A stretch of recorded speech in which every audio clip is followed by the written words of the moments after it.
like to welcome you to BOI Meets Wellness, a podcast that discusses the complexities, celebrations, and challenges of building a wellness ritual as a BOI, a person who is born obviously incredible. You are now listening to BOI Meets Wellness with poet, motivational speaker, and wellness lover, Evolve Benton. BOI, born obviously incredible, especially when you wear it pretty.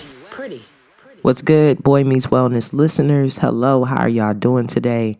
I'm so excited to be here and to continue to give y'all the good about financial wellness in season 2 of BOI Meets Wellness. Today's interview features one of my favorite writers and performers, poets in the world, J Mase.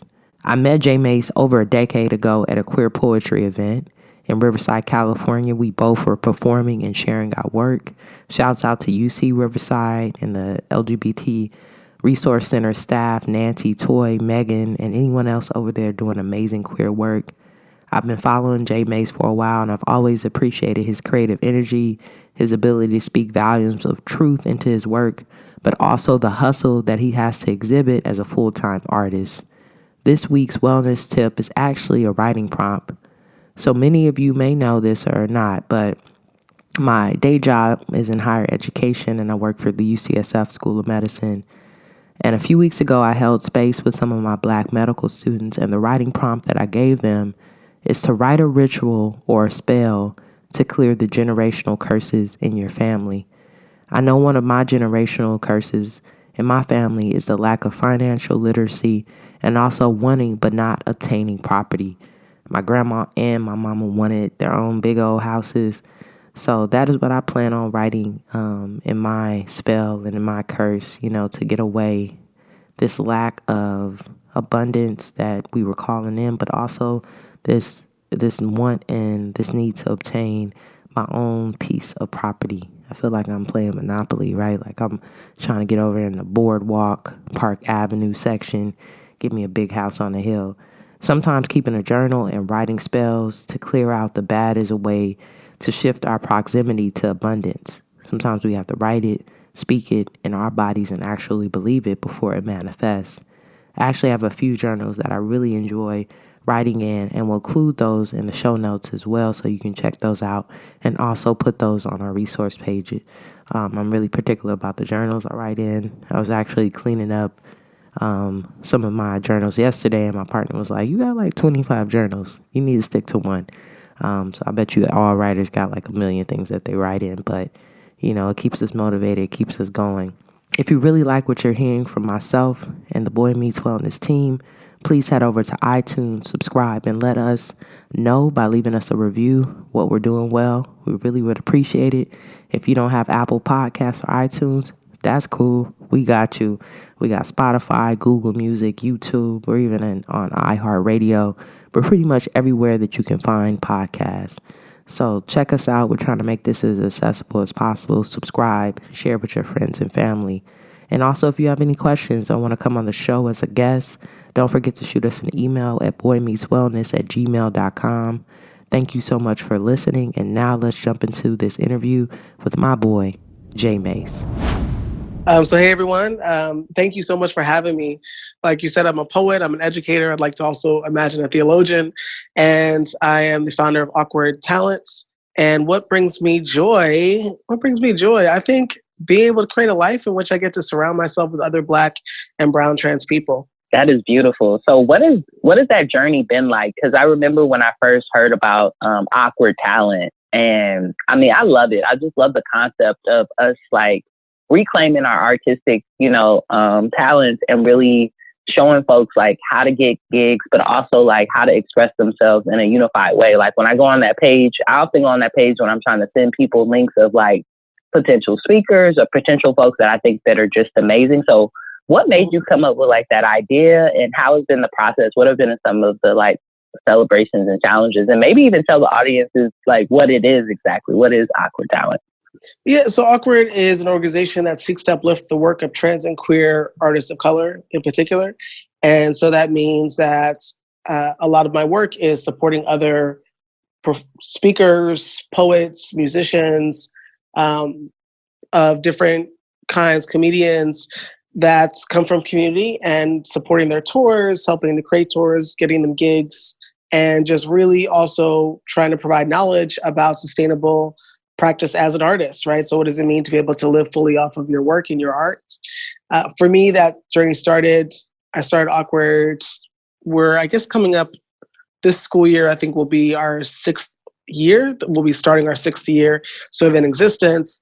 And so I started this process by myself being a full-time artist and realizing that when I was asking other folks in my community, you know, well, how are y'all surviving off your gigs? Like, I'm getting lots of racist stuff back from places I'm reaching out to. I'm like, you know, people are saying things like, oh, you're a Black artist, like, well, our Black History Month is full, or you're trans, we had a trans person of color speak 2 years ago, so we don't need you to come, or all these different things in which people were assuming that my work was a flavor of the month, instead of like, if it's well written in February, it's certainly well written in March, it's certainly well written in October, it's certainly well written all year round. And so when I was asking people, even elders that were doing poetry longer than I've been doing, you know, what's sort of been going on for them as far as their sustainability, it seemed that there needed to be more resources in the ways that people support each other and create our own networks. So that sort of, for me, was me creating a network of artists that can support each other and uplift our work. That is beautiful. That is beautiful. So how do folks like get involved with that? Like, if people are interested, they want to like put on a tour, they want to know more, like how would they find out more about awQward Talent? Well, so if people want to book artists or things like that, they can go on our website, which is awQwardtalent.com, awQwardtalent.com. And so we organize people to perform at different festivals, universities, faith organizations, all over the place. As far as like people joining awQward, so what happens is, you know, we're a small team, so it's really about being able, so we have a crew of people that are sort of just kind of come in as some newer folks to the team, as well as people that I've seen over the years, you know, so it's myself and the team sort of deciding, okay, well, we've seen people that we like and support and know how to talk about their work, that, you know, we can kind of, we try to add a couple new people every year or something like that. Full-time artist, educator, like how do you make it happen? Like how are you strategizing and making sure that you have enough money to survive? Like what are some tips that you would give other artists, other healers, other educators, other grinders, writing consultants about how to really make sure that they're taking care and as you say in your workshop, can you pay your rent though, right? Like making sure that they're really getting the resources in for their talent. Yeah, so as you're sort of saying, you know, there's this ongoing workshop I've had the blessing of doing, which happens and has happened in a bunch of different places. And I'll be doing an online session of it, which is, but can I pay my rent though? And there's a few different major tips that I would say for people, you know, that we can kind of stretch out to a much longer conversation, which is why the workshop exists. But so one of the basic things and the most basic things is oftentimes people are waiting for someone else to discover their work and to tell them that it's important, right? And so what I mean by that is I'll interact with people. Like I was having this conversation with an artist a few weeks ago, and it was in preparation for Pride Month and all this stuff. And she's a queer artist, and I was like, oh, I'm really excited to see your work. Do you have any bookings for Pride that I can come see, or what's sort of going on for you?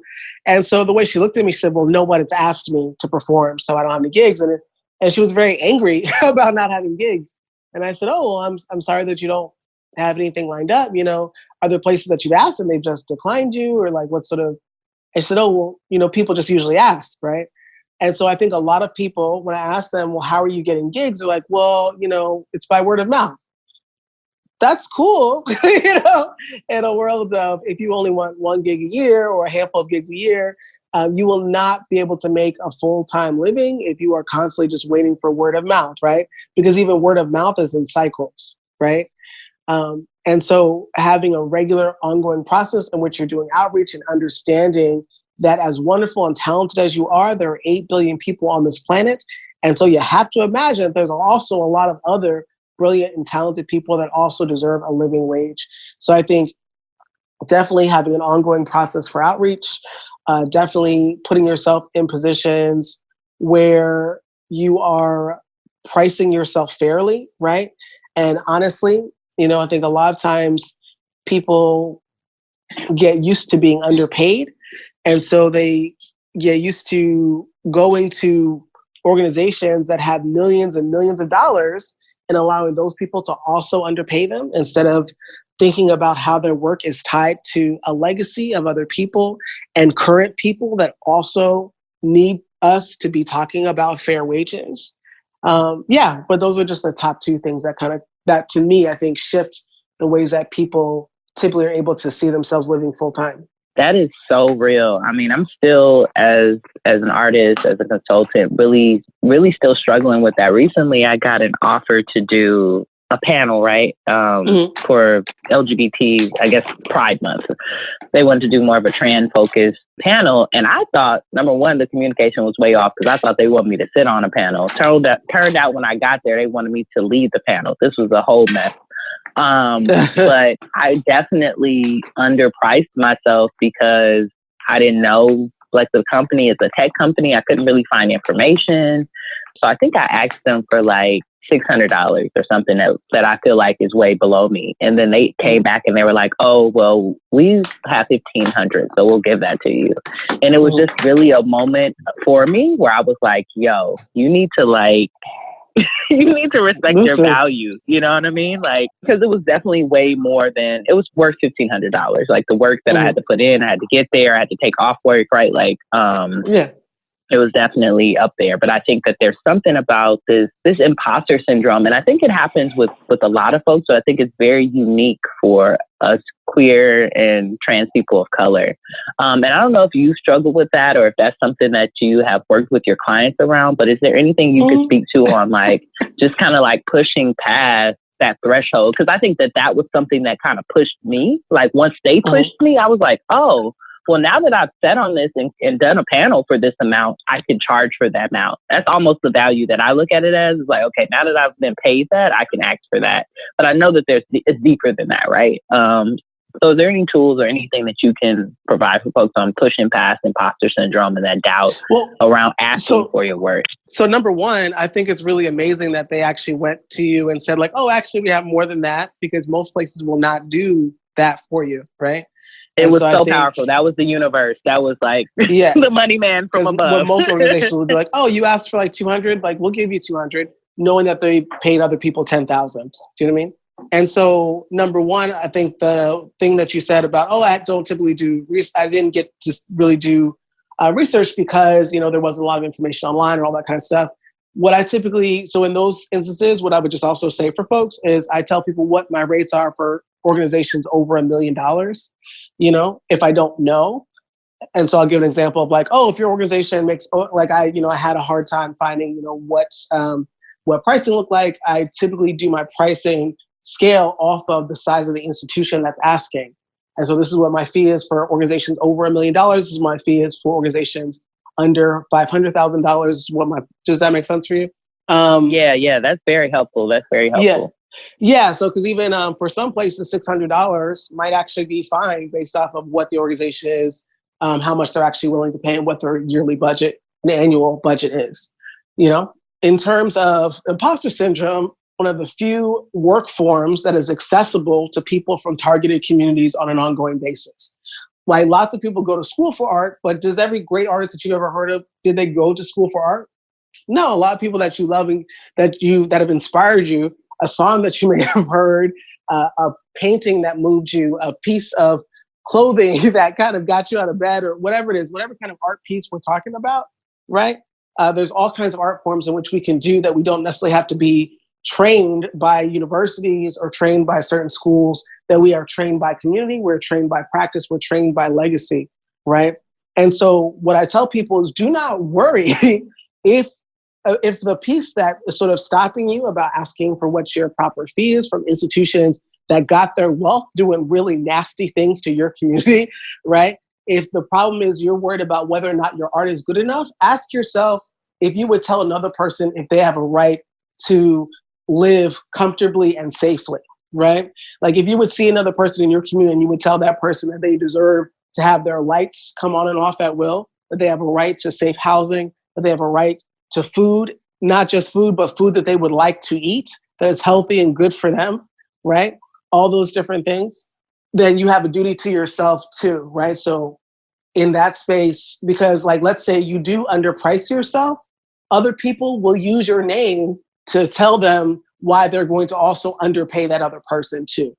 Right. So like, for example, wow, that's real. That's and real. that happens a lot. So like, for example, because I had to talk with a friend, right? And so my friend, who was brilliant and wonderful, and we had this conversation because she has this major book, and it's lots of different places, and it's like an international like success. It's like a really, really well-known book. I was talking to her, and I was talking to her about fees, and I was like, you have to charge more. And she was like, oh, well, you know, why should I charge more? And I was like, because if you keep undercharging, everybody else who doesn't have the type of accolades that you have is going to get paid way less, because she was charging what someone who was new to the field would charge. And so we had to have a conversation about that, because, you know, when you pay that much, what I've had people say when other people were trying to get their stuff is, oh, well, such and such accepted this fee, right? Which is way under market value, right? And so I've had, you know, this one organization in, I think a school out in Mississippi had school was reaching out. They're like, oh, we'd love for you to perform. And this is maybe like a year ago. And they said, oh, could you come perform for like $500? And I was like, you know, the plane ticket's more than $500, right? Like I can't. Mm-hmm. I got to still get there. I got to eat. Listen, and you know what they said to me? They said, well, Laverne came to our school once for $500. You know? Wow. And I was like, you know, well, Laverne charges $32,000, like almost everywhere else, right? Like, so she wasn't just speaking at your school, she was speaking at other places, right? And all those different things, right? That's no shade to anyone's pricing. That's just what some of that pricing looked like at the time when someone was asking me, right? And so I had to have this conversation. I said, she like that for her is a donation, right? Based off the other gigs that are going to be happening in that area. Yeah. So she probably was stacking gigs, kind of, right? Like she probably had a really large gig at one institution, and then she was like, "Okay, I'll stop over here and do this for this amount," you know. But also, she's literally an international superstar, right? And so, so when someone like her, who has that kind of accolades, is doing something smaller, those sometimes people don't understand that as a donation. So for us, like people, artists of all kinds and calibers, and all those different kinds of things, making sure that if your problem is because you feel like you are an imposter, or you feel like your art is not quite there, that you feel comfortable charging, know that if you know that you're putting out your best work, right? So if you know, I can't speak to you if you don't know or feel like your work that you're doing is good or healing for you, right? But if you're at a place where your art is healing or helpful or useful to you, I guarantee you there are other people to whom it will be useful and good for, right? And so that makes sure that, so when you feel that, right, know that as someone who's creating that work that can be a tool of healing for other people, that you have a right to be taken care of too, right? You have a right to all the stable housing, to all the food you need, to all the stuff. Thank you. Thank you for sharing that. I never really thought about the fact that it impacts the next person. And I think that definitely not only gives a little bit pressure, but makes me look at things a little bit different. Another thing that came up for me as an artist is a friend of mine. Sometimes it depends on where I'm at on the road with my book price. I might give a little bit of a discount to make it a little bit more accessible, right? Like my books are $20, but if I'm at like some nonprofit or even an LGBT center, I'll sometimes do sliding scale because I know that the communities there want it and they can't necessarily, sometimes like that's just too much, right? Like sometimes they got $12 in their pocket and that's what they got.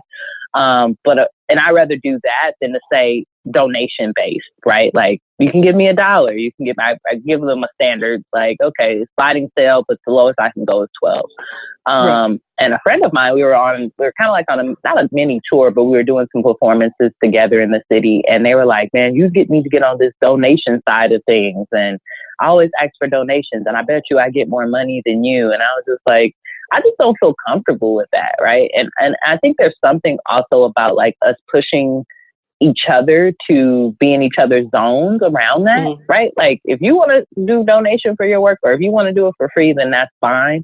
But also looking at how it like not devalues, but pushes the community farther away from getting what we really deserve, you know? So I like that aspect of it. Because one thing that kind of came up for you when you were saying that is like, if you can afford to do donations, like, you know, like that's because again, that relies on some very specific things. Because there's so many different ways in which some of the finances of that could work out. And I think as you're sharing that, a lot of people can't necessarily afford to do that if there's not a cap on certain things, in order for us to also like survive. it has to be it's kind of like a privilege that comes with being able to do that, right? Like I feel like personally, and my book's been out for a year. This person has had a couple of books, so I think there's also that. And then I also think that they have a tone about their work about being this like surviving artist, and you know what I mean? Like just any donation, just the spill that they give is very different than the way that I show up as an artist. Like I'm very transparent about already working a 9 to 5. You know what I mean? Like I wouldn't necessarily feel comfortable saying that, knowing that it's not true, right? Like they're talking about like, this is my last livelihood. This will get me something to eat. You know what I mean? Really using it in that model, which I think can work. But then I'm like, actually, I think you should be selling your book for full price if that is really your situation, right? Like, I don't think you should be saying, give me $5 for this book that really cost you whatever to print, right? Like, making sure you're making that. That's why I really like sliding scale, but also sliding scale, the top doesn't have to have a cap on it. And so I think that's where people kind of mistake. So to me, oftentimes what I would say is, so if I was going to be in a room with the conversation that you're having right now, and so typically I would say a sliding scale that would be common for me is $10 to $20. There are sometimes in places I tell people like, oh, if you make, if we're in a city, like, and you make over $75K, a year, I would ask that you pay the full pricing for this. If you have the capacity to do more than that, right? Like you are welcome to do that. If you cannot pay that much and that's not, you're making way under that, then I would ask, in the least like for people to do $10 or things like that. There's some moments in which I have the capacity as an artist to do a couple free things, like, and I don't necessarily announce that, but I will in different places. I usually try at each gig to give out at least one free book or something like that. I don't necessarily announce that from stage or something like that. But if I'm seeing a space in which someone really is resonating with the work, but really also doesn't have it, I can be flexible.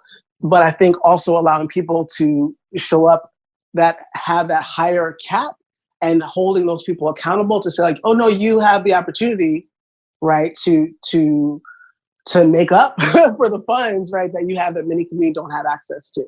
And so I would definitely not suggest that people go too far below, because if you tell people too far below, they'll meet you there, even if they have more money to give. Yeah, it's so true. And numbers really do affect the way that you say it affects what people think about giving. Because I was recently at a gig and I told them, I'm doing, it could be sliding scale, but, I usually don't go under $12. And then I didn't say what the price was, right? Like I didn't say 20, I didn't say 25 as far as the max. Some people gave me 30, a couple people gave me $50, right? And then a couple of the youth that were there were like, yo, like I only have like maybe like $5.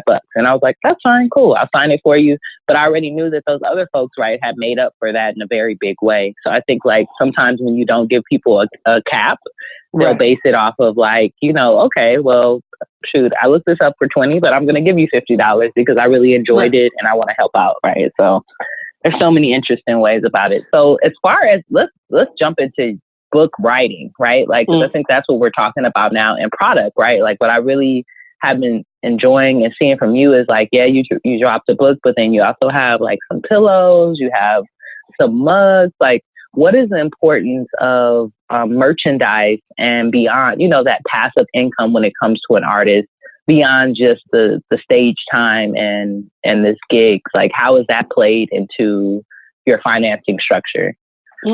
Well, I think even just like what you shared just now, that anecdote about someone giving you $50 because you didn't put a cap on something, but also that they enjoyed your work, so they wanted to buy part of your work, but also they were pouring into you, right? And so the piece that people don't get about merchandise is it's not just like, there are people that will buy your book and some people will read it that same night. There's some people that buy your book and will not read it, right? Like, not because of being shady or anything like that, but because someone bought your book. Some people bought your book because they're really voracious readers and they really connect with seeing text. Some people were just so thrilled by your performance that they just want to be a part of anything that helps sustain you, right? And so that's where people miss, is that people, only have one way for people to access them, right? And so to me, what having multiple types of merchandise for myself is about being able to connect with people in ways that are honest and authentic about what resonates with them most. Like, I have like t-shirts for the Black Transqueer book, which is a different project that myself and my colleague Dame Aditi are doing together. But so we have a bunch of t-shirts that people can get with different quotes about reframing the conversation that we're having in our text around transness and divinity. For myself individually, I have, pillows and mugs with quotes from the book, from the And Then I Got Fired book that I recently launched in the last few months, And so I think that every artist needs to have multiple tiers in which people can buy into your work, right? Because again, sometimes it's about the merch being cool and stuff like that, but they're really buying it because they're invested in you, right? Or they're invested in this messaging that you have. They're invested in your persona. They're invested in your craft, all those different types of things. So for me, when I think about, someone can pay for me to come to their school or their festival or whatever and pay me a chunk of money to perform for like an hour, right? Not everybody has that out the gate, right? That's, that would be ridiculous to assume that every single person that loves my work also has the money to necessarily come out of pocket to pay for my piece in that way. But could they pay for a small book? Yeah, they could pay for that, right? Could they, have use for some of these other things? Like people wear t-shirts. Sometimes, sometimes people be more invested in buying the audiobook. Like I saw that you were doing, you released the audiobook of yes, Boy. Yeah. I released a single from it, and it's officially releasing in September, which is when this interview will be dropped. So yes, okay. At this point, when y'all are hearing this, folks, the album is out. Go get it. It's called Sir Volume 1. You can find it everywhere. We haven't figured out pricing yet, so I will let y'all know that at that time. Yeah. I don't even know if it's going to be priced. I've been really thinking about just letting it be a free project and letting it speak for itself, because I want it to be as accessible as possible. So yeah. Yeah, I mean, there'll be some people who it'll be a lot easier for them to access the audible version versus the written version. Versus some people. Yeah, making it as accessible as possible. Yeah. All those things, right? And, to me, like, for people that, when I think about visual artists, I tell visual artists, like, some people can pay for a physical wall for you to paint or for you to create a sculpture that's 10 feet tall or like whatever it is, or installation hanging from their bathroom ceiling, right? And then a lot of people that actually fill you up and actually help you to be sustained enough that makes you want to create work. A lot of those people don't necessarily got it like that. But could they pay for a sticker that you created or designed based off of a design? Could they pay for a t-shirt that you designed and put up on Teespring? Could they pay for something that's also functional for them? So those are sort of things that I think about. So stuff that is one that's just about the art, but also some things that are functional that people can use in multiple ways too, I think are important. I like the idea of like merch being a way that different ways that folks can connect with you. Cause I think that for me, that's really what I try to like let drive why I create things. Like I definitely create things for myself all the time, right? Like as a healer and as using words and using the art to heal. But then there's particularly things where people will be like, yo, like with my book, people are like, my family people, I really wanted to hear these words, or like, yo, I really don't like reading, or it's just like, it's hard for me to even sit down and get a chance to read a book. I got kids, right? So really that's what drove me to do the audio album. So I love that what's driving you is like, how do I make my art as accessible as possible? And I think that that's what we're continuing to see in the work that you're doing. I think that is powerful, and I really appreciate it. So your book when did you drop this book? That was earlier this year, right? Yeah. So and then I got fired. One Transqueer reflection on grief, unemployment, and inappropriate jokes about death. Yeah. I love the title. I love the cover. I remember when you were telling us about it at the retreat we were at together, and I was just like, the fact that you're even talking about grief in this way, like just bringing up grief, right? Like just even putting it in the title is so courageous and so thoughtful. So what brought along this book? Why did you write it? Were you just up one night? Has it been like, what was the process like? Like, has it been years? Did you do it in 6 months? Like, What was the process? So the process is, one of the processes I got fired from a job, which is obvious. But so I moved up to New York from Philly for a job. So I moved up to New York for a job. I was switching, career. I was switching careers. So I was going from nonprofit industry to I got a job at a university up in New York. And so within the first month of me moving up to New York, my grandmother died. Right after that, my father died about 3 months later. And so I was not the most present for this job that I had gotten at this new fancy institution. In addition to it being a job that once I got there, I realized I really did not want this job. You know, I'd been doing performance poetry on weekends, late at nights, doing other different things. Before that, especially working in nonprofit spaces, when I was doing lots of youth work and other things, it was a lot easier to integrate, you know, art as a full-time piece or as part of my daily work with the folks that I was already engaging with in my 9 to 5. And so when I switched careers and was sort of more in an administrative role at a university in which there was less places for me to do my specific art on a regular basis, you know, in addition to all these things landing on me about grief, you know, my grandmother lived a few blocks away from me when I was in Philly, right? My dad was literally my best friend. And so these folks to die who were not, like my grandmother was sick. She wasn't, I didn't know she was going to die that soon, you know, shortly after my move. And my father was not sick at all, right? So that kind of took me out and was sort of random for me. And so that happened for me in 2013. My father passed, and it's sort of 6 weeks later, I got fired from my job at the university. My boss had literally called me while I was at my father's hospital room while he was in a coma, and called me up and said, "Oh, I thought you'd be back at work already." And I was like, "Well, he's dying." And she said, "Well, we all make different decisions," you know, and she was trying to convince me to come into my office, you know, even though she knew I was never going to see my dad again. And I knew already at that, and I also suspected at that point that she already also knew that she was going to fire me at some point soon. And so that's a double whammy for me that, like, you know, that this is probably not working out. Like I didn't know that consciously at that moment, but afterwards I knew that consciously she had known that she was going to fire me even before she made that phone call, right? And so I got fired May 1st of 2013, and it was still and is still one of the best days of my life, right? And I say. Like I literally, you know, I was sitting in my office. We had this front room where we had like student staff workers and other people, and you know, and I guess they had cleared them out at some point because they said they were going to have a conversation with me or something like that. I go into this room, and I didn't know that anybody had been cleared out. I just came out of I was asked to come out of my office, and there was nobody in the office. And my boss called me into her office where her supervisor and someone from HR was sitting. And the person from HR gave me this letter.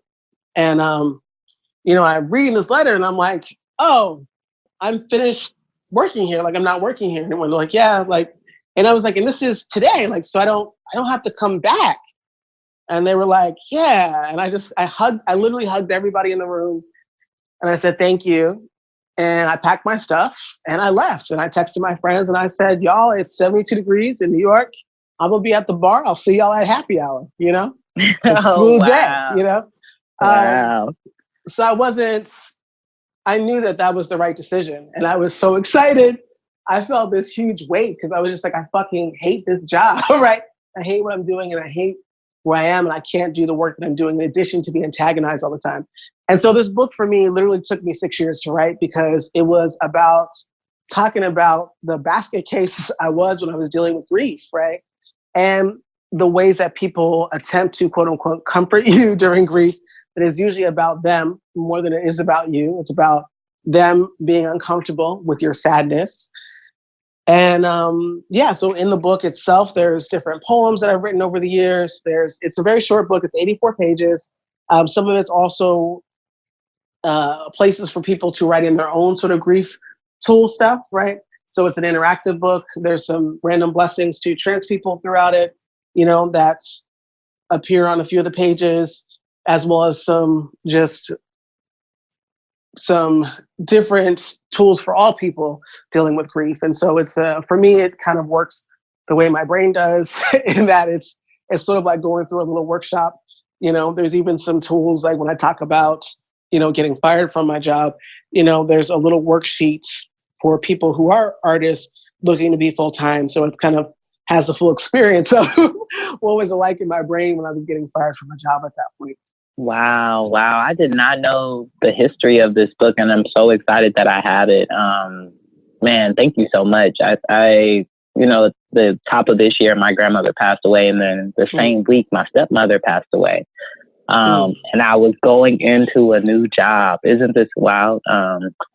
Literally, I got the job that week, got all those calls that week, but I'm really thankful that I've had like a team that has been supportive with my grief, and really has pushed me. Even my supervisor has pushed me even to take, even though I'm new, right? Like I'm new, not new to the company, but new to the position, to make sure I'm spending time with my dad, because he's really grieving. This is the second partner that he lost, because we lost my mother about 10 years ago. So he's like double widowing, but really has pushed me like, make sure, are you going back to LA? When you going back to see your dad? Is your dad coming up? Like really checking in, and making sure my whole self is together, because I know that that's not, like I tell her all the time, you're not a normal supervisor. You know what I mean? Like you're not a normal, like your care for us as individuals is beyond, right, what I normally see, especially in the field of higher education. So thank you for sharing that about the book. I would love, if you're down, to maybe read a poem out of there to share with the audience. Would you be cool with that? Yeah. And so this is my favorite poem in the book, and it's one of the first pieces that happens. And this is the newest piece that actually exists in this book, because everything else I would say I had written, and I think maybe I was just waiting on this poem to happen before I felt comfortable sending it out. But this poem is called Zone of Rarity, and I'll just get into it. True story. The other day, I dreamt I was cuddling with a human-sized platypus. I stroked its beak and its tail. I wrapped my arms around it, and it made a sound I did not recognize. But that sound felt a lot like joy and calm and loyalty. I hear that's what some people call love. And maybe I didn't know what love sounded like until that moment, but that's not surprising to me, because survivors are like that. We're used to mistaking chaos for love. We've been trained to call our very realities things that they are not. So this clarity in my spirit was new. I woke up all rejuvenated and wanted to know everything about the love of my dreams. So I read every encyclopedia entry, every Wikipedia article, listening to every TED Talk I could find about the platypus, but they all described it the same way. Said that it was weird and strange that it had the bill of a duck and the tail of a beaver. But how strange does that sound to the platypus? That she could be saying it as the tail of a creature it's never even shared the same continent with?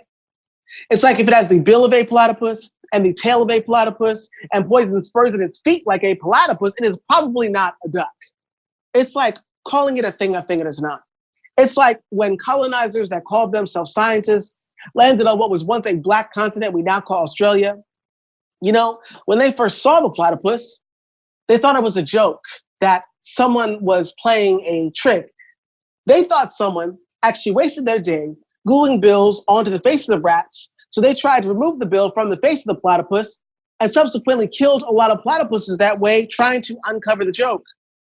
Turns out the joke was murder, because they were insistent on calling a thing it is not. It's like, maybe my gender is a platypus. Folks always labeling parts of my body things that they are not. It's like when Columbus landed on Hispaniola and Balboa landed in North America and Hawkins landed in West Africa, and they saw all these black and brown bodies. They saw men and women, and they saw something else they thought was a joke. Someone playing a trick. They saw all these people that lay between their understanding of gender, somehow even beyond them. Some at the time called us healers. Some called us just purely divine. Now some of us just call it trans for short, but to them, it was a joke. It was someone playing a trick. So maybe that's why. Maybe that's why they ordered us killed by dogs. Maybe that's why they burned us alive. Maybe that's why they tried to kill everyone that ever saw us as holy. Maybe that's the punchline, because the joke to white supremacy is always murder. It's like when they told us they were bringing us civility on Black and brown soil, but what they meant was that they were bringing us the transatlantic slave trade, because they like to call a thing it is not. It's like, maybe my name is a platypus. You know, because when I say it, people tell me that's not what it should be. But really, my ancestors called for me and I responded back.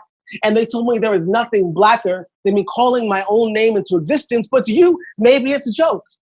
And maybe that joke is suppression, because supremacy always tries to kill things it doesn't understand. You know, I hear abusers do that sometimes. Try to devalue things they don't understand and call things that they are not. So I may call that gaslighting. They may call it law and order.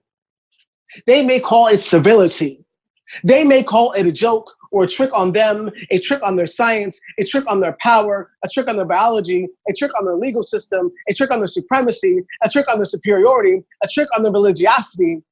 But there will always be the platypus, even when you laugh behind its back, even when you deny its power, its poison every step it takes. Underwater, it senses electrical pulses to find its food and the things that it will prey on.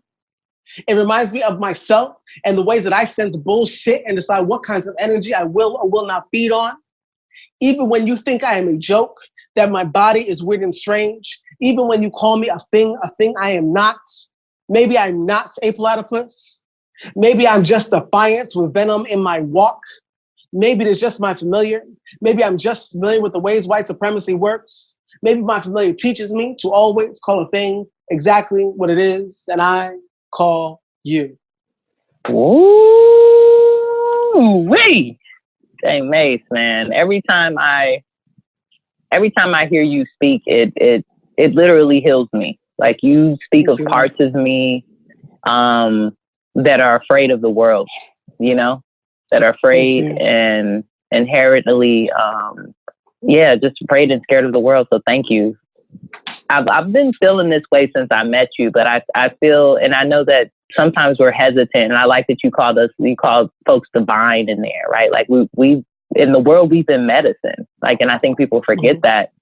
But what are the ways that you have utilized this to heal? Because I know for me, my writing, definitely my book was healing, but I think any writing that I do about my ancestors, it's almost like a download I get from them of affirmation that I'm living my journey in the way that I'm supposed to, because a lot of times the world doesn't say that, right? So I have to do a lot of internal processing and prayer and meditation to make sure that the journey I'm on is connected to a deeper meaning, because I know that the world can't see that. They can't see that journey. I almost feel like, like Wizard of Oz, like that yellow brick road, but it's invisible. It's like something that I only see. And everybody else is just like, where are you going and why? Right? And I'm like, because I know I'm supposed to be here. So what role has writing played in your healing practice and in your spiritual practice?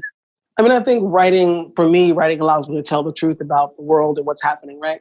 And so even in that piece, like, that to me is a piece that took a lot of research, a lot of time to kind of sit with and actually think about, because I literally woke up being obsessed with this creature and being like, why am I so obsessed with this creature? Like, what is it about this that is really drawing me to it? And the more I meditated on it, just as you're talking about, so like this plug-in piece, I was like, okay, this is the universe wanting me to talk about our role in colonization and wanting me to really think about the ways that this creature has experienced, this place in which, I feel for myself as a trans person going to doctors, in which, I've never met a doctor who was a trans specialist and that knew more about my body as an actual living trans person.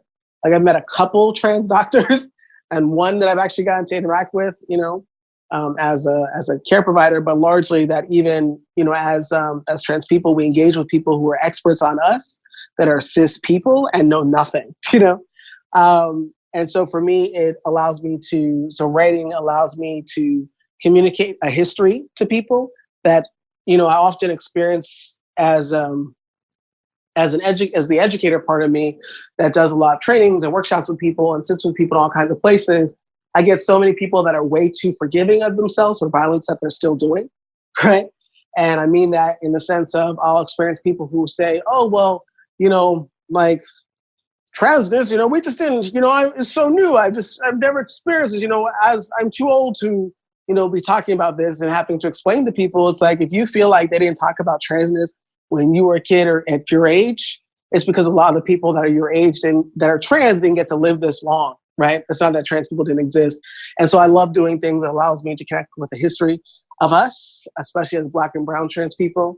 I think, so even just that many of us can't even see a future for ourselves because we can't connect to people that have existed, you know, before us, right? So a lot of times feeling like you're constantly forging a path and there's nothing connecting to you to a past is destabilizing, right? And we're in a world that wants us to think individually, right? And doesn't want us to acknowledge the legacy stuff, but people went out of their way to erase that kind of history. One of the cats I even talked about in that poem, like Balboa, who went out of his way to erase a trans and gender nonconforming legacy, because knowing how people exist and the spiritual powers that we have, you know, would mean that we also had the capacity to fight back in a different type of way. Not just us in those moments, but a future us, right? Our lineage would also feel compelled to fight back, knowing about those intentional erasures, you know? So I think, yeah, it's rooting me. It roots me in knowing that even this conversation that we're having about when people feel imposter syndrome, I'm never an imposter anywhere because I belong everywhere I am. If I put my foot down there, I belong there because I know that people birthed me from many generations and that my existence and my ability to be here is only proof of how powerful they were in their manifestation. I need that on a shirt right there. I'm not an imposter. You need to, I don't know. We got to go back and get that full quote, but I need that. And I even think about the person that y'all shared on your platform recently. I don't know that I cannot remember their name. It's not coming to me. Yes. Palmer, yes. Who was Palmer, who was assaulted. And I was just like, I mean, so much of my own trauma came up about like just various experiences I've had, but I was like thinking about how we don't talk about it as trans masculine folks, like just about these, like, I feel like what happened with that individual could have happened and we wouldn't have known, if that makes sense. Well, like, it feels did you like see what happened after? No, I did not. I have not been updated. What happened? So the thing that fucked me up the most, you know, so here's this kid, and I'm saying he's a kid because he's 21. So he's literally a kid. Yeah, he's a baby. Yeah, he's a baby. Yeah, he's a baby. So after this is posted, you know, and people are sharing it, I think Sir Knight from Black Trans TV and a few people had put together GoFundMe for Palmer, right? Which is, you know, so Sir Knight knows Palmer, I think, in life, you know. And yeah, and so the GoFundMe was like for $10,000 for relocation for Palmer, right? And it started exceeding $10,000, I think, in less than 48 hours, right? So it was really quick turnaround.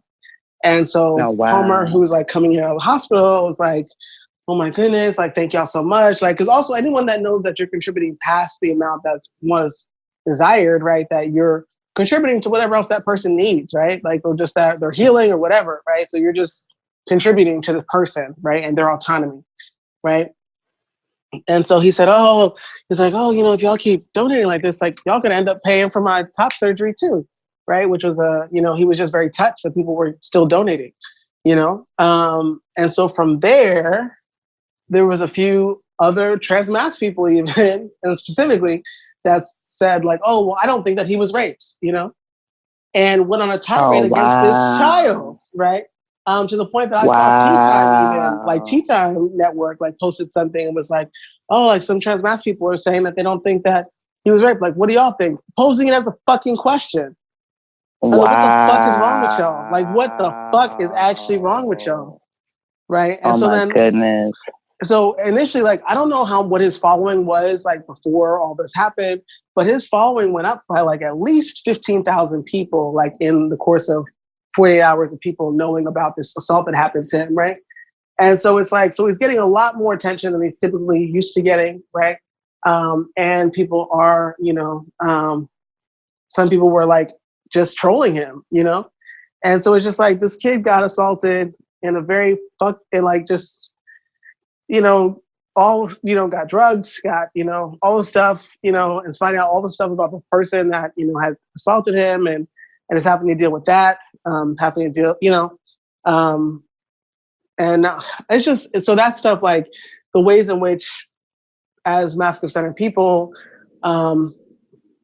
even in community, will get blamed for stuff that happens to us, right? Mm-hmm. Like when I'm thinking about, because when I think about DV in my life, like people told me I should have, fought back harder or did something, or, was like I'm making drama. It's like, I'm not making drama. Your friend is violent, right? This person that y'all, protect is violent and terrible, but, okay, I'm causing problems for being someone who's honest about experiencing violence. Yeah, exactly. And then this level of like, you're being sensitive or it's not that serious, right? Like, it's a very interesting tone. So that's definitely some of the work I'm interested in exploring in my next level of like healing. Like I really see myself in the future doing some type of healing retreat in spaces with more trans masculine folks. But I think that I'm kind of tired of the spaces that are just anchored in masculinity is wrong and problematic. I feel like I'm over that. Like, okay, yeah, we know that there's some toxic aspects of it. Cool. But what do we do to really heal each other and to have some type of communal space where we're able to really be vulnerable and support one another? And to be honest about our experiences, because I think the other thing is that some people have experienced trauma, and when these things come up, in order for them to not deal with their own shit, they'll be like, you're lying.